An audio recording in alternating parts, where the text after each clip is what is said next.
सभी प्रेस वाले साथियों का आज बहुत बहुत अभिनंदन, आने का बहुत बहुत शुक्रिया, आपका बहुत बहुत धन्यवाद।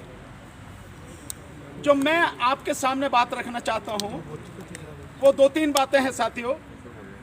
इससे बिल्कुल क्लियर हो गया जो अभी आदरणीय भाई राजेंद्र गौतम जी ने बताई हैं और भाई महमूद पराचा जी ने बताई हैं कि किस तरह से ईवीएम में और वीवीपैट में धांधली हो रही है और किस तरह से इस धांधली को बरकरार रखने के लिए, बचाए रखने के लिए 2 पहलवान मोदी सरकार ने मैदान में उतारे हैं जो पिछले हैं खिलाड़ी, और बार बार जगह जगह जाके इलेक्शन कमीशन अभी ये मशीनों को दिखा रहा, डेमोन्स्ट्रेशन कर रहा है, देखो हमारी मशीन में कोई गड़बड़ी नहीं है। मेरा एक बहुत छोटा सा सवाल उनसे, इलेक्शन कमीशन से, हालांकि उनके पास कोई जवाब नहीं है, पर फिर भी मैं कहता हूं, क्या इलेक्शन कमीशन जिन लोगों को डेमोन्स्ट्रेशन करके दिखा रहा है, दिखाने से पहले ये बताता है कि ये ईवीएम मशीन की जो तकनीक है वो क्या है?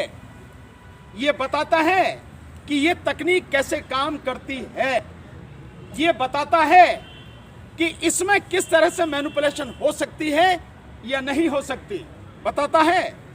क्या ये बताता है कि ये जो मशीनें हैं ये कहां से सर्टिफाइड हैं, किस जगह से सर्टिफाइड हैं? आप अगर खाने की चीज लेने जाते हो तो उस पर IFSSI का निशान होता है, होता नहीं होता?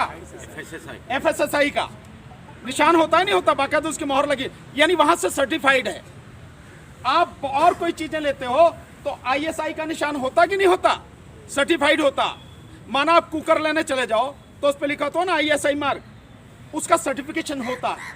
ईवीएम मशीन के पास है क्या? वीवीपैट मशीन के पास है क्या? ये किसने बनाई, इसका कोई डाटा उसके पास है क्या? जिसने बनाई क्या उसने पेटेंट कराया? ये है क्या उसके पास में? कराया तो कहां कराया? ये जो सारी चीजें, टेक्नोलॉजी, हम एक एक चीज को जानते हैं।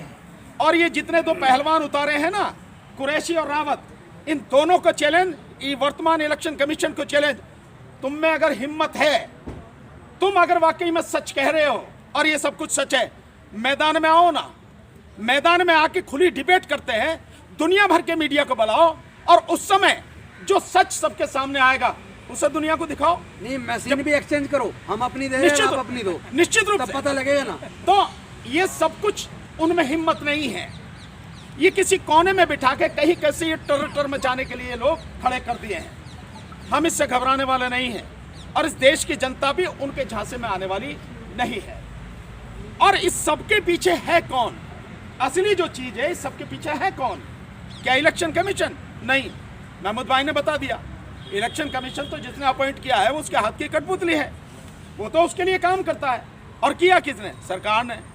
तो असली खेल किसका है इसके पीछे? इसके पीछे खेल है सरकार का। और वो इस बात से भी सिद्ध होता है कि जब हम पटियाला हाउस कोर्ट से चुनाव आयोग तक मार्च करना चाहते थे, हमें रोका किसने? दिल्ली पुलिस ने। किसके अंडर में? होम मिनिस्ट्री के अंडर में। कौन है मुखिया? अमित शाह। अमित शाह और मोदी कौन है? दोनों एक हैं, कोई अंतर नहीं है।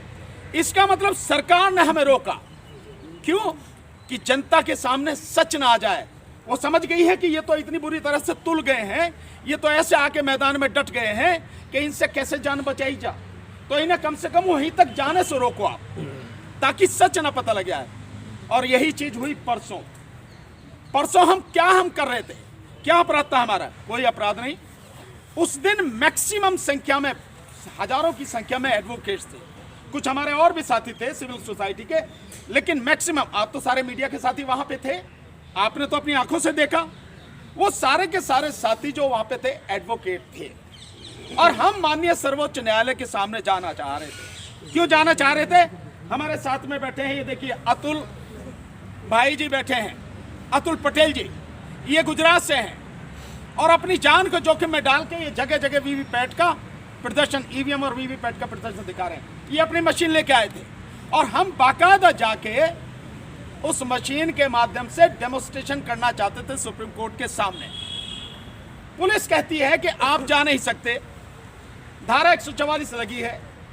भाई धारा 144 लगी है तो मुंह जवानी थोड़ी लगती है, कुछ कागज पे लिखत पढ़त हुई होगी, किसी ने तो जो कागज बनाया होगा, आदेश दिया होगा।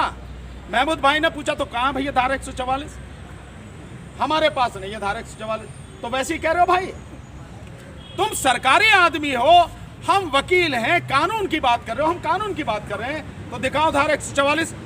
पुलिस ने धारा 144 का कागज हमें नहीं दिखाया, कोई आदेश नहीं दिखाया। इसका मतलब साहब है कि धारा 144 नहीं है। उन्होंने मुंह जवानी कर रखी, और एडिशनल डीसीपी वगैरह भी सब वहां पे थे। फिर वो कहने लगे कि भाई हम आपको नहीं जाने देंगे, क्योंकि जो वहां से सुप्रीम कोर्ट से आया है आदेश कि भाई इनको यहां तक नहीं पहुंचने देना। तो महमूद भाई ने कहा कि भैया फिर उसे दिखा दो, जो सुप्रीम कोर्ट से आया है, चीफ साहब से आया है या कहां से आया, तो उसे दिखा दो कि इन्हें वहां नहीं जाने देना, कि वो नहीं, हम वो भी। और क्योंकि आपको मालूम है कि गाइडलाइंस है, क्या गाइडलाइंस है भाई, गाइडलाइंस दिखा दो, तो गाइडलाइंस भी नहीं दिखा रहे। मतलब सब कुछ मुंह जवानी है यार मेरे। तुमने वर्दी पहन रखी है, शेर का निशान तुम्हारे इस टोपी पे लगा है, तुम संविधान के तहत काम कर रहे हो, कानून के तहत काम कर रहे हो। हम कानून के लोग हैं, कानून दिखाओ ना हमें रोकने का।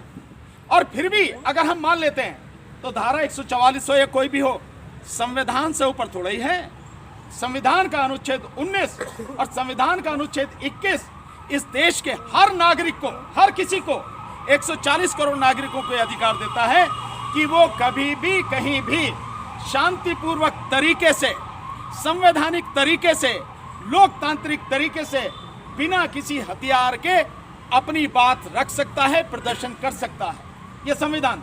तो धारा 144 संविधान के ऊपर थोड़ी है, संविधान ऊपर है। बावजूद उसके हम कानून के मानने वाले हैं। हमने किसी ने किसी भी तरह का कानून के विरुद्ध जाके काम करने की हालांकि था नहीं, फिर भी हमने उनकी बात मानी। तो उन्होंने क्या कहा हमसे, अब आप देखिए कि क्या चालबाजी शुरू होती है सरकार का। आप देखिए हिसाब किताब कैसा चल रहा है और कितनी अंदर से डरी हुई है। उन्होंने कहा कि भाई 4 आदमी चलो, हम सुप्रीम कोर्ट आपको लेके चल रहे हैं। हमने कहा चल भैया। तो हम 5 आदमी हो गए। एक मैं था, एक महमूद भाई, एक हमारे सत्यप्रकाश जी एडवोकेट, एक हमारे साथी मुकेश राजपूत एडवोकेट, और एक आदमी हमारे साथ दीवान सिंह एडवोकेट। हम पांचों को आप सब ने रिकॉर्ड किया, गाड़ी में बिठा के हमें ले गए। अब जब पहुंचे सुप्रीम कोर्ट के सामने तो बड़ी मजेदार बात होती है।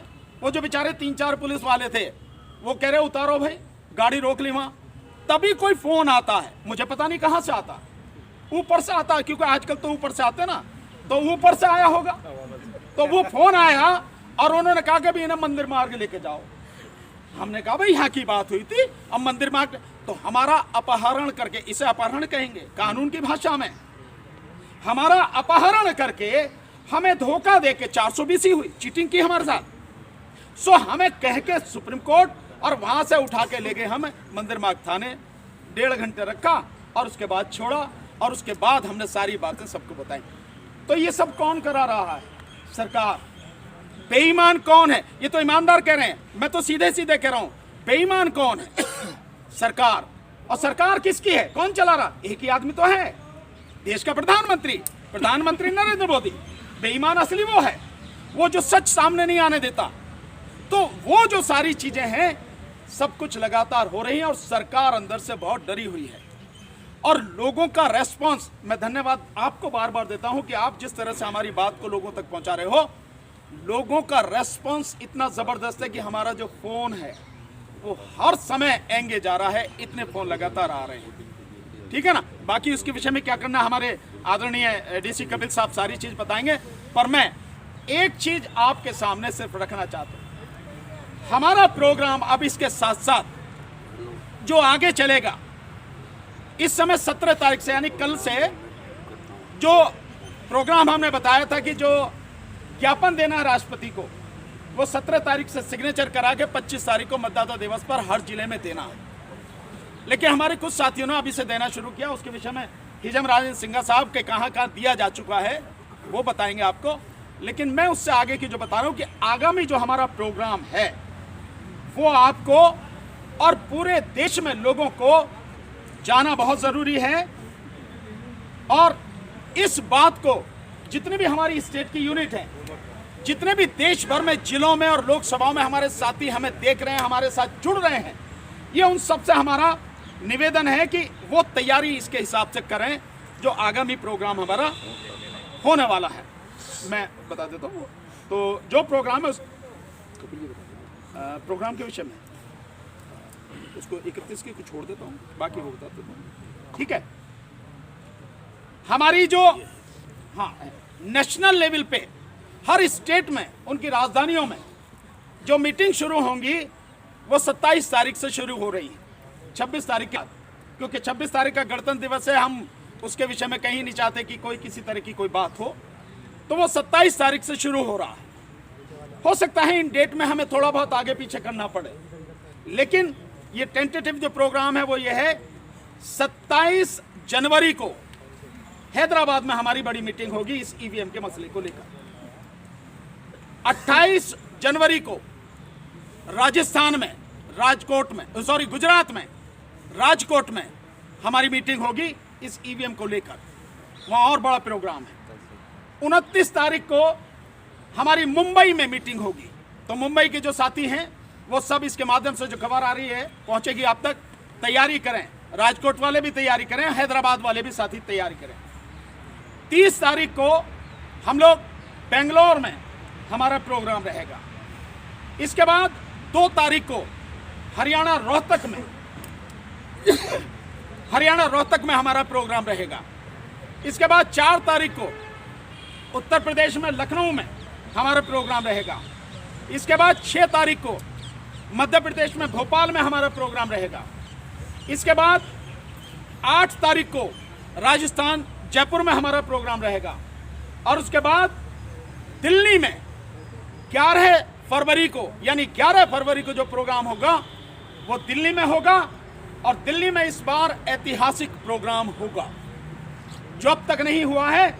वो प्रोग्राम इस ईवीएम को लेकर दिल्ली में जबरदस्त तरीके से होगा। बस इतना ही मुझे बताना है, और इसके बाद